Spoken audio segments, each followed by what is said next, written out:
ख्रिस्त में मेरे प्रिय भाइयों और बहनों, आज के समय में बहुत से युवक युवतियां शादी, नौकरी, पढ़ाई और भविष्य की चिंता से परेशान रहते हैं। बाइबल इस स्थिति में युवाओं को क्या मार्गदर्शन देती है, यह जानना बेहद जरूरी है। प्रिय युवाओं, कभी कभी जीवन हमें ऐसे मोड़ पर लाकर खड़ा कर देता है जहाँ सब कुछ अटका हुआ लगता है। न शादी हो रही है, न नौकरी मिल रही है, पढ़ाई अधूरी रह गई है, या फिर परिवार और समाज का दबाव और बढ़ जाता है। ऐसे समय में लगता है कि हमारा जीवन बेकार है। लेकिन बाइबल हमें बताती है कि ईश्वर की योजना हमारे लिए अलग और महान होती है।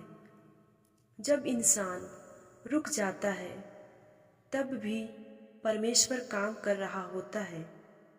वह हमारे जीवन को बिना कारण नहीं चलाता। बाइबल युवाओं को क्या सिखाती है, आइए हम जानते हैं। पहली बात, धैर्य और ईश्वर पर भरोसा रखना। हम उपदेशक अध्याय 3 पद संख्या 1 में सुनते हैं, हर एक बात का एक अवसर और प्रत्येक काम का जो आकाश के नीचे होता है एक समय है। इसका अर्थ है कि शादी, नौकरी, पढ़ाई सबका एक निश्चित समय है। युवाओं को जल्दबाजी नहीं करनी चाहिए, बल्कि धैर्य रखकर ईश्वर की योजना पर भरोसा रखना चाहिए। अब्राहम और सारा ने लंबे समय तक संतान के लिए इंतजार किया। जब सबको लगा कि अब कोई आशा नहीं है, तभी ईश्वर ने इसहाक को दिया। इस छोटी सी कहानी या इंसिडेंट से हमें क्या शिक्षा मिलती है?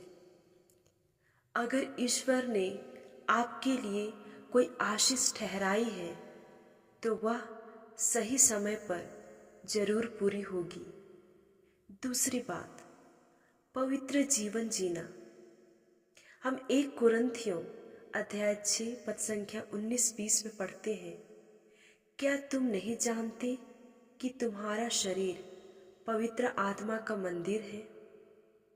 युवाओं को यह सीखना चाहिए कि विवाह में देरी या नौकरी में असफलता का मतलब यह नहीं कि वे बेकाबू जीवन जिए, बल्कि इस समय को पवित्र और अनुशासित जीवन जीने के लिए उपयोग करना चाहिए।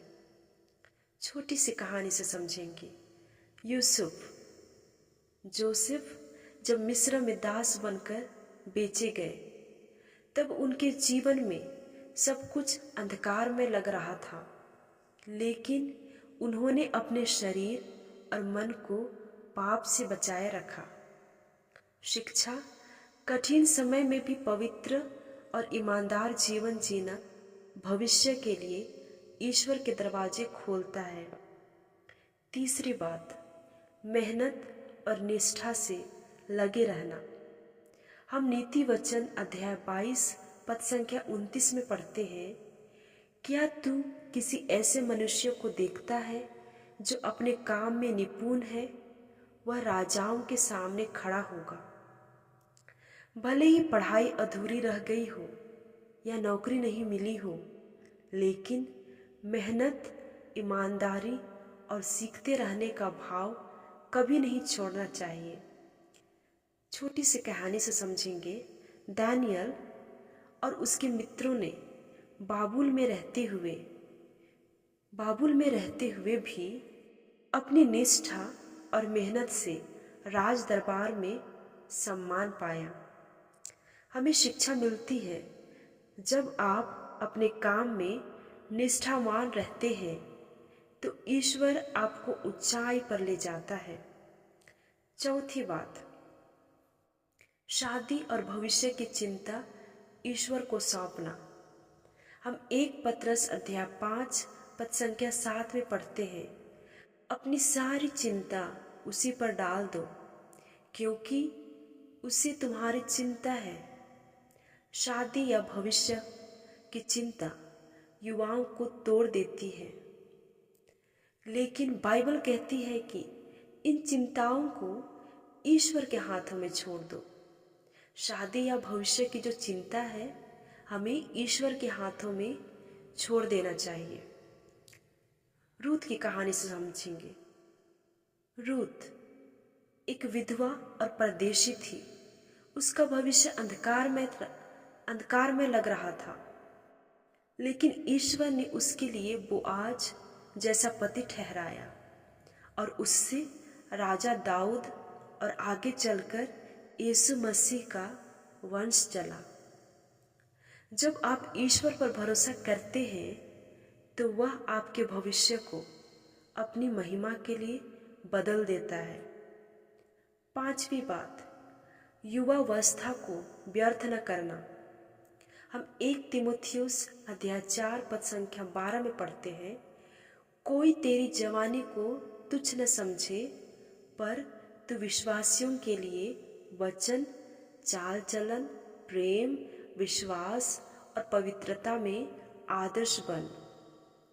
युवावस्था का समय व्यर्थ चिंता करने का नहीं, बल्कि खुद को निखारने का है। हम दाऊद की जिंदगी से कुछ सीखते हैं। दाऊद जब जवान थे, उन्हें कोई गंभीरता से नहीं लेता था, लेकिन उन्होंने उस समय को ईश्वर की स्तुति करने, वीणा बजाने और चरवाही सीखने में लगाया। वही कौशल बाद में उन्हें राजा बनाने में काम आए। अपनी युवावस्था को ईश्वर और समाज की सेवा में लगाओ, बाकी चीजें अपने समय पर पूरी हो जाएगी। हमें क्या सीख मिलती है इन 5 चीजों से? युवाओं, अगर आज आपकी शादी नहीं हो रही, नौकरी अटकी हुई है, पढ़ाई अधूरी है या जीवन ठहरा हुआ लगता है, तो यह निराश होने का समय नहीं है। बाइबल कहती है कि यह समय है, पहला धैर्य रखने का, दूसरा प्रार्थना में मजबूत होने का, तीसरा पवित्र और मेहनती जीवन जीने का, और चौथा है और सबसे बढ़कर है ईश्वर की योजना पर भरोसा करने का। जैसे जोसेफ जो जेल से निकलकर प्रधानमंत्री बना, रूत विधवा से यीशु की पूर्वज बनी, दाऊद गडरिये से राजा बना, वैसे ही ईश्वर आपके लिए भी महान योजनाएं बनाए हुए हैं।